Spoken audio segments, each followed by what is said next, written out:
بصرہ میں ایک عابد زاہد شیخ اسماعیل رہا کرتا تھا جو نہایت ہی غریب انسان تھا۔ اس کی 3 بیٹیاں تھیں۔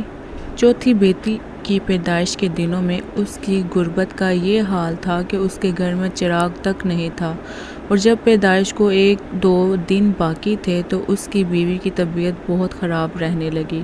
بیوی نے آپ کو کہا کہ اپنے پڑوسی سے ہی کچھ ادھار لے لو، کم سے کم رات کے اندھیرے سے بچنے کے لیے ایک چراغ ہی خرید لیں۔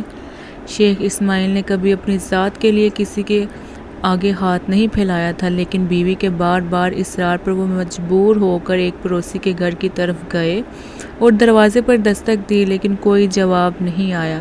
غرض 5-6 بار اسی طرح کیا، لیکن پڑوسی خواب خرگوش کے مزے لوٹنے میں لگا تھا۔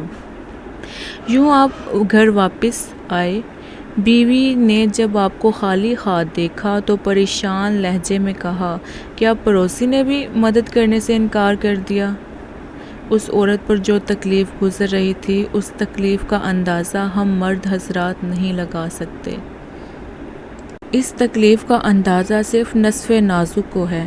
شیخ اسماعیل نے کہا، مدد تو دور کی بات، اس نے دروازہ تک نہیں کھولا۔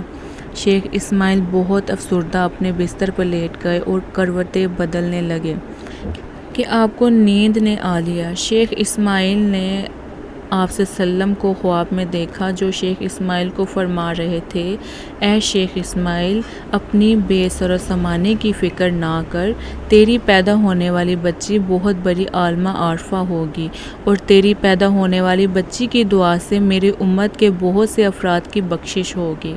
کہتے ہیں کہ جب آئینی عزم کا ساتھ حاصل ہو تو پھر کامیابی کے رستے میں حائل چٹانیں بھی روئی کے گالے ثابت ہوتی ہیں۔ استقلال وہ قوت ہے جو راہ پرکار کو بھی گل و گلزار میں بدل دیتی ہے۔ ایمان و ایقان کے گھوڑے کو ایڑ لگائی جائے تو سمندر بھی رستہ پیش کر دیتے ہیں۔ یہی عزم و استقلال کا راستہ گارجس نے اپنایا۔